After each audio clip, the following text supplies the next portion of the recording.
everyone, I am Jyoti Chauhan. So let's start. Question is, an angle is greater than 45 degree. एक angle 45 से बड़ा है. Is its complementary angle greater than 45 or equal to 45 or less than 45? तो उसका जो complementary angle होगा वो 45 से ग्रेटर होगा, इक्वल होगा या 45 से लेस देन होगा. तो इसे कैसे निकालेंगे? सबसे पहले कॉम्प्लीमेंट्री एंगल्स की बात हो रही है, हम लेट कर लेते हैं let the complementary angles be x and y. हमने दो एंगल्स लिए x and y, they are complementary angle. क्योंकि कॉम्प्लीमेंट्री एंगल्स का सम कितना होता है 90, तो दोनों को प्लस करेंगे तो हम 90 आ जाएगा. Therefore x plus y equals to 90. 90 क्यों आया? क्योंकि ये कॉम्प्लीमेंट्री एंगल्स हैं. ये दोनों कॉम्प्लीमेंट्री एंगल्स हैं. x का कॉम्प्लीमेंट y है और y का कॉम्प्लीमेंट x है. अब हमें क्या दे रखा है? It is given that x is greater than 45. An angle is greater than 45. इसमें से आप कोई भी एंगल लेट कर सकते हो कि 45 से बड़ा है. मैंने लिया x जो है वो ग्रेटर देन 45, x जो है वो ग्रेटर देन 45. ये हमारी एक इक्वेशन बन गई. अब आप क्या करेंगे? दोनों तरफ हम ऐड करेंगे y यानी इसके कॉम्प्लीमेंट एंगल को. ये हम क्यों ऐड करेंगे ये आपको बाद में पता चलेगा.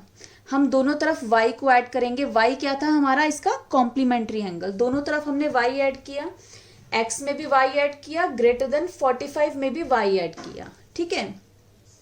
अब x प्लस वाई कितना है? हमें पता है x प्लस वाई जो है वो कितना है 90. तो x प्लस वाई की वैल्यू हमने 90 लिख दी. ग्रेटर देन का साइन ऐसे ही रहा, 45 ऐसे ही रहा, प्लस ऐसे ही रहा, y ऐसे ही रहा. अब आप क्या करेंगे? 90 वहीं रहा, 45 इधर प्लस का है तो इसको जब हम लेफ्ट हैंड साइड लेकर आएंगे तो वो माइनस का हो जाएगा. 45 को हम लेफ्ट हैंड साइड लाए तो माइनस का हो गया. ये आपका ग्रेटर देन का साइन ऐसे ही रहा और y आपका ऐसे ही रहा. आपने इसमें से इसको माइनस किया तो 45 आ गया ग्रेटर देन y. तो y क्यों? ये हमने यहाँ पर y जो है यानी इसका कॉम्प्लीमेंट्री एंगल निकल गया हमारा y की वैल्यू जो है वो लेस देन 45 है. ये सिंबल दिखा रहा है y जो है वो आपका 45 से छोटा है, 45 की तरफ खुला है, मीन्स 45 बड़ा है.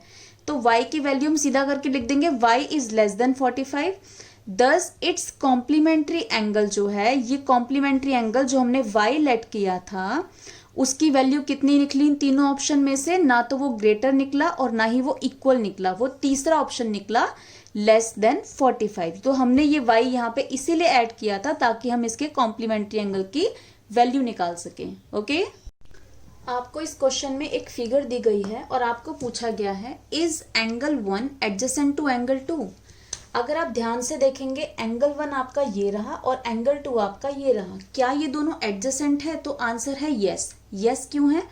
एडजेसेंट के लिए मैंने आपको 3 बताई थी properties. First is they have a common vertex. तो देखिए एंगल 1 एंड एंगल 2 एक ही वर्टेक्स पर बन रहा है, that is angle O. Second, दोनों के बीच में एक कॉमन आर्म होनी चाहिए. तो angle 1 is AOC and angle 2 is COE. तो दोनों में कॉमन आर्म कौन सी है? This one, OC. And third, जो इनकी नॉन कॉमन आर्म होती हैं वो आपकी कॉमन आर्म के इधर साइड होनी चाहिए, मींस अपोजिट डायरेक्शन में होनी चाहिए. तो देखिए कॉमन आर्म आपकी ये रही, जो बाकी दोनों आर्म है AO and OE non common arm, वो आपकी कॉमन आर्म के इधर साइड मींस अपोजिट हैं. तो ये आपकी तीनों प्रॉपर्टीज को पूरा करता है, इसलिए आपका angle 1 is adjacent to angle 2. Okay. Next part is angle AOC adjacent to angle AOE. इस फिगर में हमारा AOC यानी कि एंगल 1 एंड AOE यानी कि आपका यहां से यहां तक एंगल, क्या ये दोनों एडजेसेंट हैं? तो इसका आंसर है नो. क्योंकि एडजेसेंट के लिए हमारी 3 प्रॉपर्टीज होती हैं. First is they have a common vertex जो कि दोनों में है. They have a common arm. Common arm कौन सी है? AOC एंड AOE में OE is the common arm. Okay. And जो नॉन कॉमन आर्म है जो बची वो आपकी नॉन कॉमन आर्म है, वो आपकी कॉमन आर्म के अपोजिट होनी चाहिए.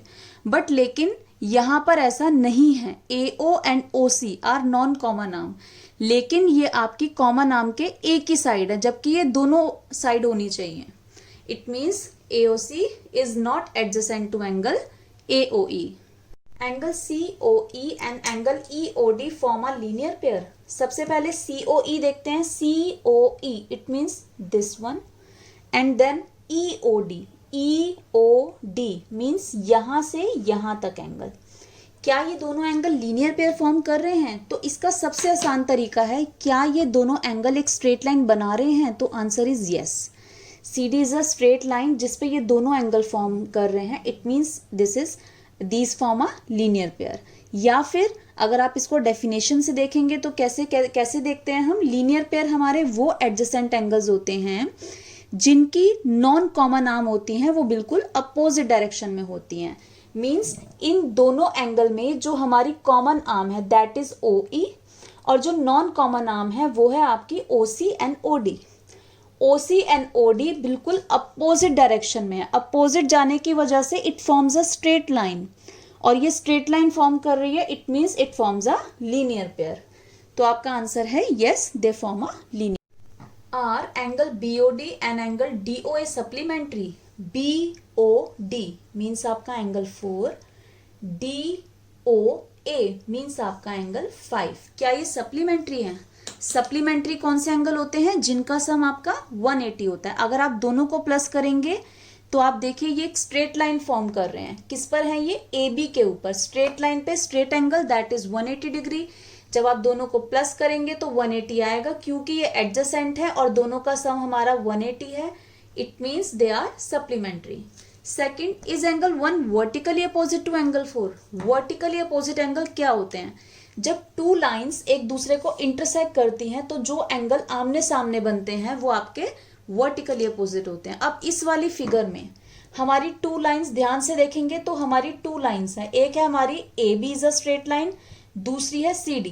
अगर मैं ऐसे दिखाऊं, ये आपकी AB है और ये आपकी CD है. यहां पर ये एक बीच में एक रे खींच दी गई है. तो ये इस रे को अगर हम इग्नोर करें तो इस वाली फिगर में हमारे एंगल 1 के अपोजिट कौन सा है? एंगल 4. तो एंगल 1 के अपोजिट वर्टिकली अपोजिट कौन सा एंगल आएगा? एंगल 4. अगर मैं इस रे को इग्नोर करती हूं तो आपको अच्छी तरह समझ में आ जाएगा कि एंगल 1 के सामने कौन सा है? एंगल 4. तो angle 1 and angle 4 are vertically opposite angle. अब what is the vertically opposite angle of angle 5? Angle 5 के अपोजिट में कौन सा एंगल है? अगर मैं इसी फिगर को इस तरह से बनाऊं, AB एंड BC, सेम यही फिगर अगर मैं दोबारा समझाऊं आपको, जब टू लाइंस एक दूसरे को इंटरसेक्ट करती हैं, ये है आपकी AB और ये है आपकी CD. यहां पर ये 1 था, ये 4. यहां पर ये एंगल 5 है. एंगल 5 के अपोजिट में कौन सा एंगल है? This angle. और यहां पर इस एंगल को 2 पार्ट्स में डिवाइड कर दिया है एक रे को डाल के. तो यहां पर ये जो एंगल है ये आपके 2 पार्ट्स में एंगल 2 और एंगल 3 हो गया. तो एंगल 5 के वर्टिकली अपोजिट एंगल जो होगा वो इन दोनों का सम होगा. एंगल 5 के सामने ये दोनों एंगल हैं, तो इन दोनों का सम जो होगा वो आपका एंगल 5 के वर्टिकली अपोजिट एंगल होगा. तो इसका आंसर भी हम ऐसे लिखेंगे, एंगल 5 के वर्टिकली अपोजिट कौन से एंगल है? एंगल 2 प्लस एंगल 3, जिसका नाम क्या है? नाम कैसे देंगे? COB. This is the vertically opposite angle of angle 5. Okay.